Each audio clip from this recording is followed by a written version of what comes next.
Gingrich rises up, issues powerful warning to anti-Trump media. The deaths in Charlottesville, Virginia have been a cause of great alarm to the public in response to the growing tensions between the extreme right and extreme left. President Trump urged an end to the violence by many sides, as noted by NPR. His comments alluded both to white supremacists and left-leaning Antifa counter-protesters after Democrats and pundits in the mainstream media criticized the president for not directly naming the KKK and neo-Nazis who were present at Charlottesville. The president did so in another statement, but his critics slammed him for making the comment too late. In an interview with Fox News, Martha McCallum, former House Speaker Newt Gingrich, asserts there is an anti-Trump element that will never ever be satisfied as long as he's president. Let's take a listen. Just as we speak, boarding Air Force One. He is ready to head home. He's not been to New York City to stay at his home at Trump Tower since the inauguration. A lot of people thought that he would come back pretty much every weekend, that he would spend a lot of time there, but it has turned out he spent a lot of time in Bedminster, New Jersey over the summer, but hasn't been home since inauguration. So a big moment, and as you saw, there is quite the crowd outside of Trump Tower this evening, and an enormous security presence that is wrapping around the building.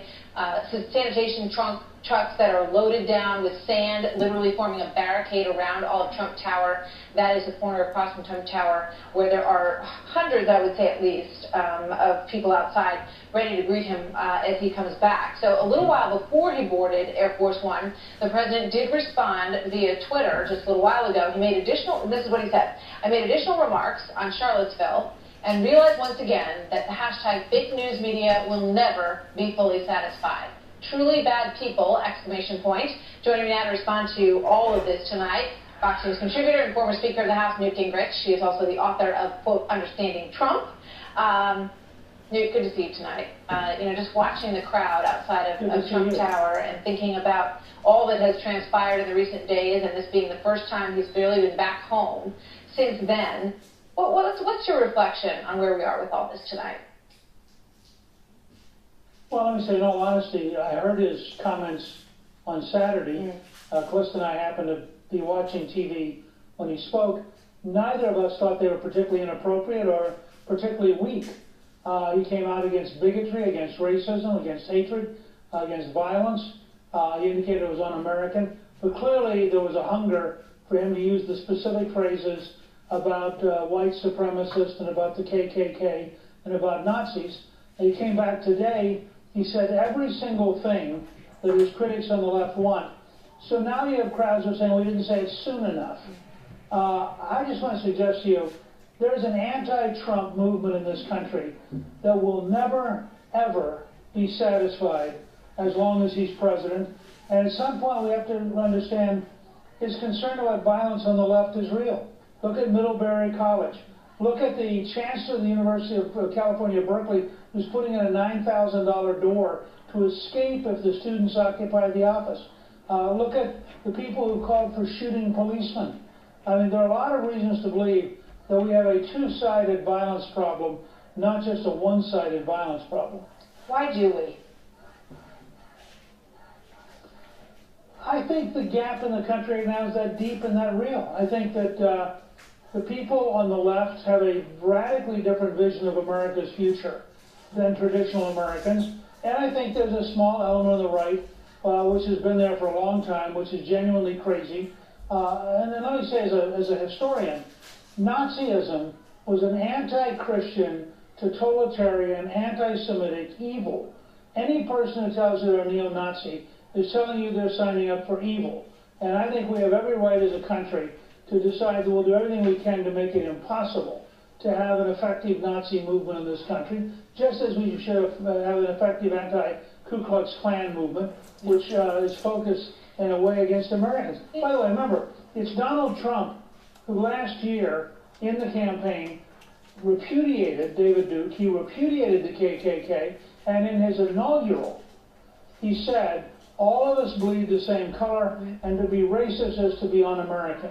Let me ask you about these Confederate statues, because as we just reported, the mayor in Lexington is about to take one down of a Confederate general.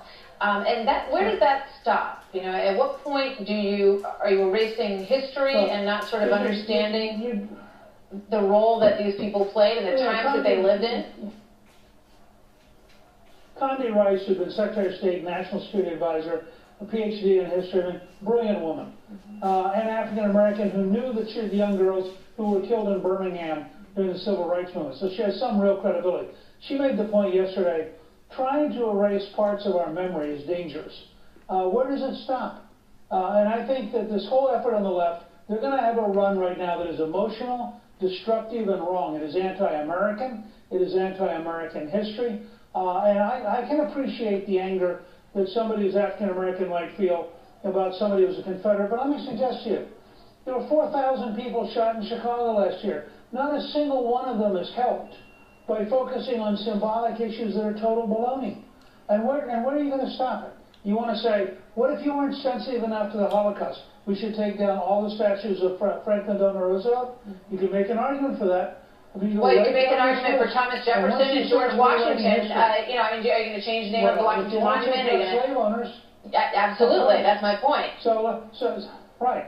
And I think the point is, we ought to be a country focusing on the future, not a country frothing at the mouth about the past. And it tells you something about the intellectual collapse of the left, that all they have is this kind of rabid behavior. And of course, mayors in towns that are largely black are going to pander to their audience. They're going to go out and prove they're popular by doing something that meets the current demagogic needs. But that's everything the Founding Fathers worried about. Having demagogically define your country is truly dangerous. Listen to the mob you got on the scene back there. That's not democracy. That's not a free society. That's a group of people behaving like a mob.